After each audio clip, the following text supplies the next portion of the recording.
शिव पुराण विद्येश्वर संहिता अध्याय 3 ब्रह्मा विष्णु विवाद और ज्योतिर्लिंग की उत्पत्ति विस्तार से।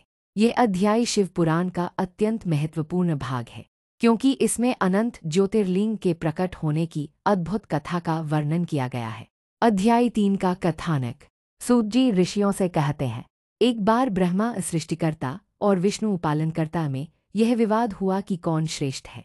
ब्रह्मा ने कहा, मैं सृष्टि का रचिता हूँ, इसलिए मुझसे श्रेष्ठ कोई नहीं।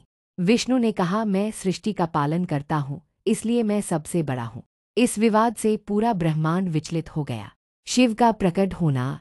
तभी आकाश में एक अनंत तेजोमय ज्योति स्तंभ लिंग प्रकट हुआ।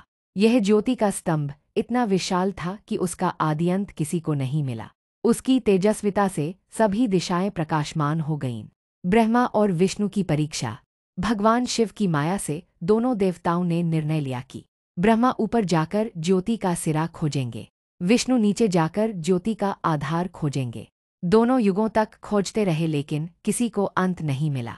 विष्णु ने सत्य स्वीकार कर लिया और शिव के सामने झुक गए। ब्रह्मा ने झूठ कहा कि उन्होंने सिरा देख लिया। शिव का प्रकट रूप। अचानक उस ज्योति स्तंभ से भगवान शिव प्रकट हुए और बोले, हे ब्रह्मा विष्णु, तुम दोनों मेरे अंग हो, मैं ही सृष्टि का मूल पालनकर्ता और संहार करता हूँ।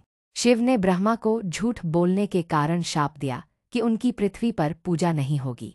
विष्णु को सत्य बोलने के कारण आशीर्वाद दिया कि उनकी पूजा व्यापक रूप से होगी। ज्योतिर्लिंग की स्थापना। भगवान शिव ने कहा, यह अनंत ज्योति रूप लिंग मेरा प्रतीक होगा। जो भी इस लिंग की पूजा करेगा वह पापों से मुक्त होकर मोक्ष प्राप्त करेगा।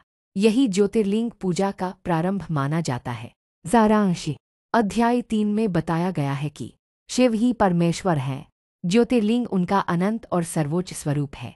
शिव भक्ति से अहंकार दूर होता है और मोक्ष प्राप्त होता है।